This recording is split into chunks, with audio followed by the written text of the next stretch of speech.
Pieux serviteurs de Marie, saluez ici le pontife, qui, il y a 15 siècles, proclamait votre douce et bien-aimée souveraine, Mère de Dieu, et ajoutait à la salutation angélique ces tendres paroles que vous aimez, en égrenant votre rosaire, à répéter sans fin, Sainte Marie, Mère de Dieu, priez pour nous, pauvres pécheurs. Mais remontons, sinon au commencement de la vie, du moins au commencement du règne de ce bienheureux pape.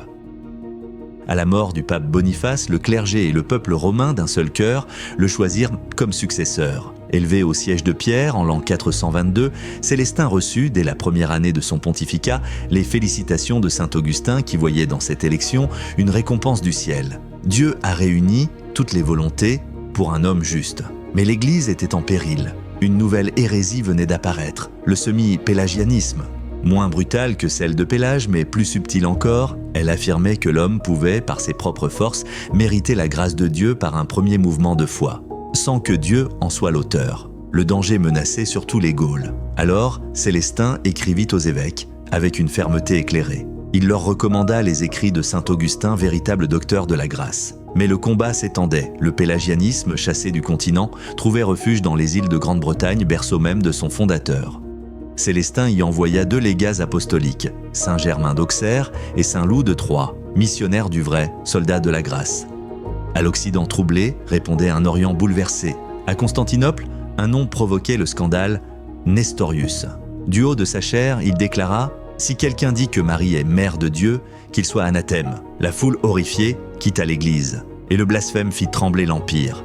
Mais le Seigneur ne laissa pas son Église sans réponse. Il suscita saint Cyril d'Alexandrie, comme il avait suscité autrefois saint Athanase contre Arius et saint Augustin contre Pélage. Sur l'ordre de Célestin, en 431, le 3e concile œcuménique fut convoqué à Éphèse, ville chère à la Vierge Marie. Là, la foi fut proclamée dans sa lumière la plus pure. En Jésus-Christ, il n'y a qu'une seule personne et 2 natures. Et Marie, ayant mis au monde cette personne divine, est réellement Mère de Dieu. La décision fit éclater de joie les cœurs fidèles. Rome exulta. Et Célestin fit représenter dans les catacombes de Sainte Priscille la session du concile d'Éphèse, témoignage de cette victoire dogmatique. Autour de Célestin, les saints se levaient, comme les étoiles au ciel d'un soir d'été.